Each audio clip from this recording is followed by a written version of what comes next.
Optimus Prime stepped out of the courthouse, his stride steady despite the looming shadow of the punishment that weighed on his mind. To his right and left, Ironhide, Bumblebee, and Elita One walked silently, keeping a close distance as a sign of support, but also giving Optimus space to confront the inner silence that plagued him. A cold wind swept the path they walked, contrasting with the heat of the debate that had just taken place in the courtroom. The building where the punishment would be carried out was not far from the center of Cybertron, yet it felt as though the distance stretched with every step they took. The corridors they once traversed, once bustling with activity, now felt empty, leaving only the echoes of their footsteps.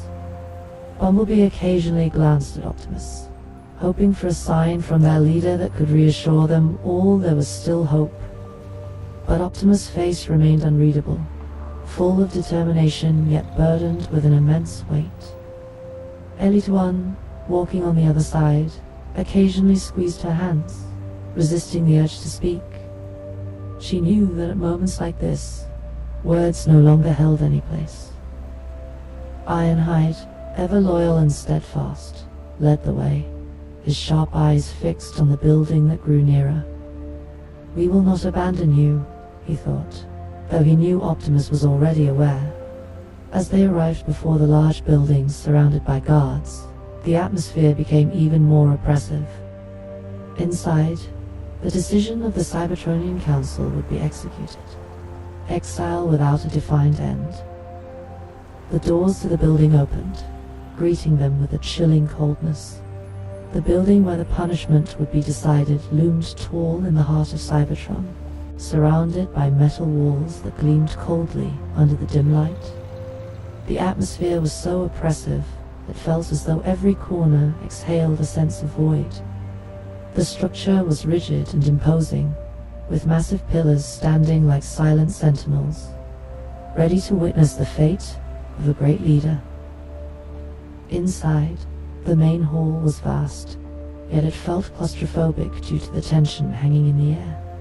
Thin beams of light shone from the ceiling, casting long, haunting shadows across the metal floor below.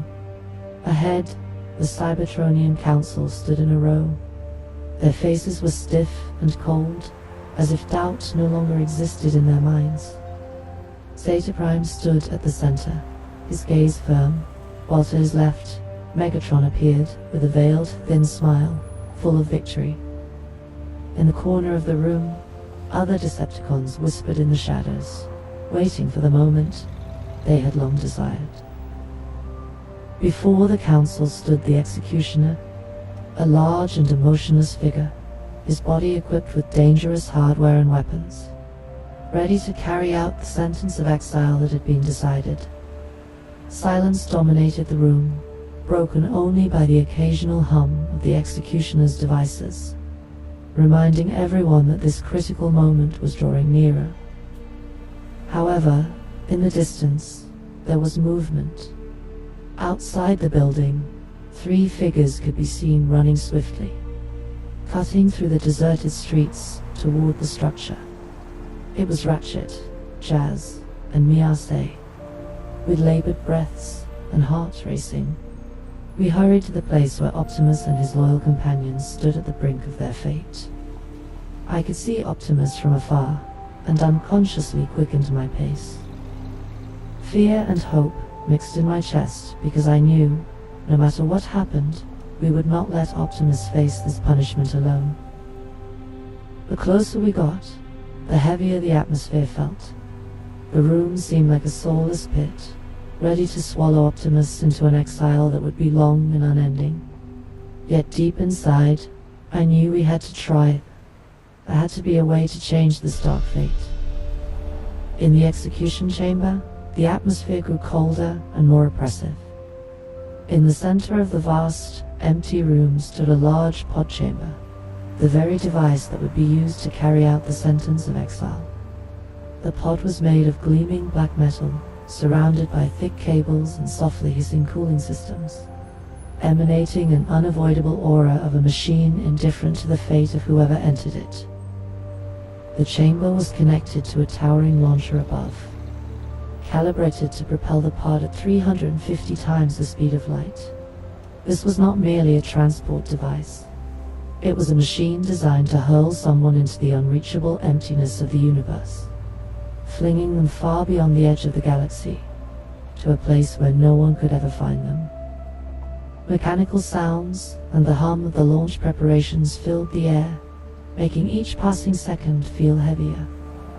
Red lights blinked softly around the room, signaling that the system was in its final stages of preparation for the execution. The pod stood, emotionless and imposing, ready to carry out its grim function. Around the room, the high-ranking officials of Cybertron stood in tense silence, their eyes staring straight ahead without emotion. The executioner, positioned beside the pod, worked on the final mechanism, his large and strong fingers touching the controls with cold precision. This execution chamber felt as though it sealed off all hope, leaving only emptiness and the inescapable weight of the fate that awaited.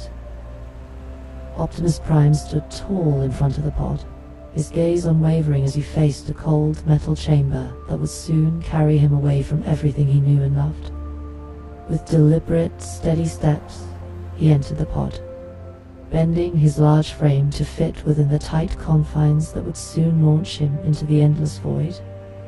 The door of the pod closed with a heavy clang, its sound echoing throughout the chamber, as though sealing his fate along with him behind the cold steel.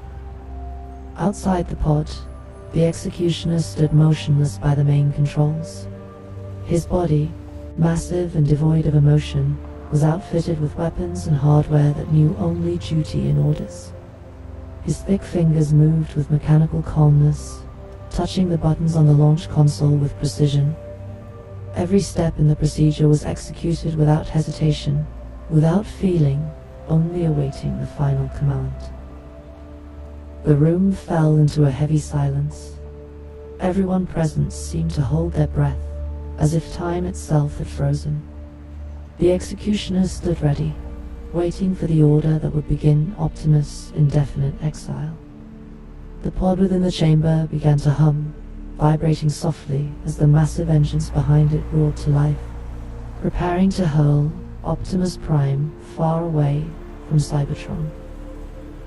Elita 1 and I could only stand helplessly at the edge of the room, tears streaming down our faces, powerless to intervene. The high-ranking officials looked on without emotion, their faces stone-like in their resolve. Each second felt like an unbearable weight, dragging us deeper into the grim reality of what was about to happen. The final moments hung in the air, crushing in their inevitability. In the midst of the oppressive silence, Zeta Prime, the chairman of the High Council, slowly raised his hand with deliberate, unwavering resolve.